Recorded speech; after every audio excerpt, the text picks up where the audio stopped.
நம்ம கிச்சனுக்கு இன்றைக்கி புதுசாக ஒரு அயன் கடாய் வாங்கியிருக்கேன். அது வந்து கொஞ்சம் சீசனிங் பண்ணிவிட்டு எடுத்து வச்சிடலாமே அப்படின்னு சொல்லிட்டு சீசனிங் தான் ரெடி பண்ணிகிட்டு இருந்தேன். இது வந்து நான் ஒரு லோக்கல் ஷாப்பில் தான் வாங்கியிருந்தேன்.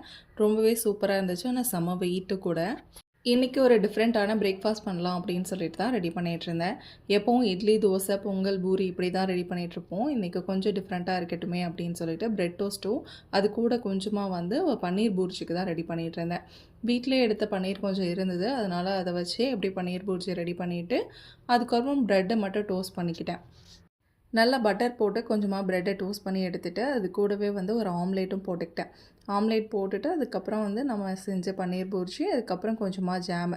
இன்றைக்கி டிஃப்ரெண்ட்டாக இருக்கட்டுமே அப்படின்னு சொல்லிட்டு தான் கொஞ்சமாக வந்து வேறு மாதிரி சாப்பிட்டு பார்க்கலாம் அப்படின்னு சொல்லிட்டு தான் ரெடி பண்ணியிருந்தேன்.